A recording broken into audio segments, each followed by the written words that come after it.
If we've learned anything this year is that congressional Republicans are more interested in serving Donald Trump than they are in serving their constituents. Over the past 10 months, they have given away permanent tax cuts to the wealthiest people on earth, demolished half of the White House, pardoned violent insurrectionists, significantly driven up cost of living across the country, and then given themselves a taxpayer-funded 8-week vacation, all so that they could delay as long as possible Congress voting to release the Epstein files. And now they're trying to gaslight you into believing that you should trust them on crime policy. They want you to believe that living in a police state is a good or normal thing. They want you to be okay with having armed soldiers and federal agents monitor you as you shop for groceries or take your children to school. They want you to think that you won't be affected, but we've already seen Americans detained, arrested, injured, and some nearly killed because of this administration's reckless approach to handling crime.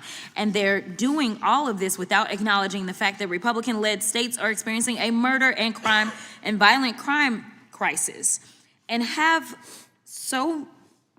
have for the last 2 decades. The Republicans' murder state rates were 33% higher than Democratic state murder rates in both 21 and 2022. In fact, over the past 22 years, the Republican state murder rates were nearly a quarter higher compared to states that are led by Democrats.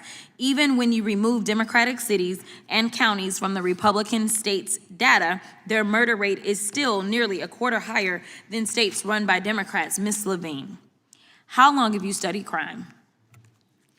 You're going to have me show my age. Is that nice? It doesn't show on your face, honey. That's all that matters. Let's just say about 3 decades. Okay, very good. So would you agree that factors like poverty, lax gun laws, and a lack of public services can lead to higher crime rates? Yes, I agree with that. According to the Census Bureau, states with the highest poverty rates are disproportionately Republican governed and often have laxer gun laws and less public services. Wouldn't you agree that these factors are likely why Republican-led states have higher murder rates than Democratic states? I would. In fact, I would like to lift up some research from one of our faculty members, Dr. Robert Apel. He recently conducted a study looking at the relationship between levels and quality of public assistance and crime, and found that there is the relationship in the expected direction. That is, lower public assistance, more crime, more recidivism. Thank you so much for that. So not only are you likely to be a victim of violent crime in a Republican-led state, you're now less likely to receive victim assistance because of Republicans cutting resources for food, shelter, and transportation. This is what Donald Trump's America looks like. Never let a wannabe tyrant convince you that the only way for you to be safe is to live under a police state where he controls your day-to-day activities by means of military or armed federal agents. That's what we call a dictatorship. And I just want to be clear, because I appreciate what you just brought up, because I did serve as a public defender and a court-appointed attorney. So as we sat here, I remembered that one of the witnesses' opening statements, they mentioned the word why. And as Michael Jackson used to sing, why? We have not dealt with the why. We have not dealt with why crime happens.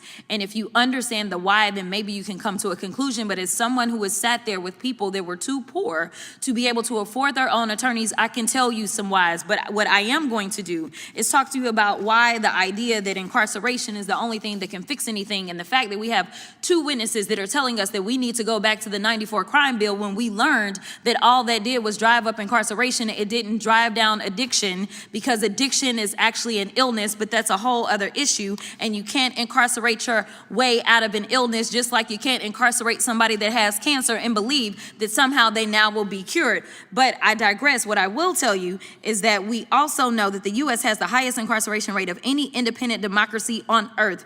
Worse, every single state incarcerates more people per capita than most nations. In the global context, even progressive U.S. states like New York and Massachusetts appear to be extreme, just like Louisiana and Mississippi. In addition to that, the United States has the highest incarceration rate, the highest average firearms per 100 people, highest homicides per 100,000 people, and the lowest safety and securing rate of 12 countries in comparison. I had a 17-year-old that was charged with stealing food out of the concession stand at his high school. Unfortunately, in the state of Texas, at the age of 17, you are considered an adult. So what did they do? They decided to charge him with burglary of a habitation.